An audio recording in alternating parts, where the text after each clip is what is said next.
SRMPR global ரயில்வேஸின் மகான்களின் மகா தரிசன சுற்றுலா. முன்பதிவுக்கு அழையுங்கள் 8008000800. விருதுநகர் மக்களவை தொகுதியில் தேமுதிக சார்பில் போட்டியிட்ட விஜய பிரபாகர் திட்டமிடப்பட்ட சூழ்ச்சியால் தோற்கடிக்கப்பட்டதாக அக்கட்சியின் பொதுச் செயலாளர் பிரேமலதா குற்றம் சாட்டியுள்ளார். சென்னை கோயம்பேட்டில் உள்ள தேமுதிக தலைமை அலுவலகத்தில் செய்தியாளர்களை சந்தித்த பிரேமலதா வாக்கு எண்ணிக்கையில் முறைகேடு நடப்பதாக முறையிட்டும் நடவடிக்கை எடுக்கப்படவில்லை என்று சாடினார். 13வது சுற்றுக்கு பின்னர் பல முறைகேடுகள் நடந்ததாக அவர் குற்றம் சாட்டினார். தனக்கு நெருக்கடி இருந்ததாக விருதுநகர் மாவட்ட ஆட்சியர் வெளிப்படையாக அறிவித்ததாகவும் அவர் குறிப்பிட்டார். விருதுநகர் தொகுதி முடிவை அறிவிக்கும் முன் 40 தொகுதிகளில் வெற்றி என முதலமைச்சர் கூறியது ஏன் எனவும் அவர் கேள்வி எழுப்பினார். விருதுநகரில் மறுவாக்கு எண்ணிக்கை நடத்தப்பட வேண்டும் என தேர்தல் ஆணையத்தில் புகார் அளிக்கப்பட்டுள்ளதாக கூறிய பிரேமலதா ஓய்வு பெற்ற நீதிபதி முன்னிலையில் மறுவாக்கு எண்ணிக்கை நடைபெற வேண்டும் என்று வலியுறுத்தினார். கேடிஆர் அண்ணன் கேட்கிறார், இங்க கவுண்டிங் சரியில்லை, தவறு நடக்குது, இந்த கவுண்டிங்கை உடனடியாக நிறுத்துங்கள் என்று எவ்வளவு முறை அவர் சொல்லியிருக்காரு. நம்ம கட்சி சார்பாக, அதிமுக சார்பாக அங்கு உள்ளே இருந்த அனைத்து லாயர்ஸும் கேட்கிறாங்க, இது இந்த கவுண்டிங் நிறுத்தப்பட்டு உடனடியாக ரீகவுண்டிங் போகணும் அப்படின்னு. அதுக்கு அங்கு இருந்த ஏஆர்ஓவோ ஆர்ஓவோ கலெக்டரோ செவிசாய்க்கல.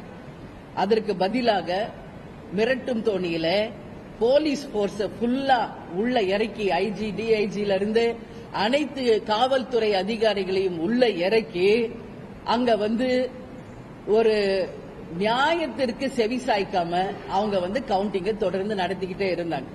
அதே மாதிரி தபால் ஓட்டு நம்ம பார்த்தோம்னா எல்லா தொகுதியிலுமே காலையிலே முதல் வேலையாக தபால் ஓட்டுகளை எண்ணிடுவாங்க. ஆனா விருதுநகர் மட்டும்தான் எல்லா கவுண்டிங் முடிச்சு மிட் நைட் வரைக்கும் தபால் ஓட்டை எண்ணினது ஒன்லி விருதுநகர் தொகுதியில மட்டும்தான். இது எல்லாமே நான் சொல்லும் பொழுதே இது நிச்சயமாக சூழ்ச்சி செய்யப்பட்டுள்ளது.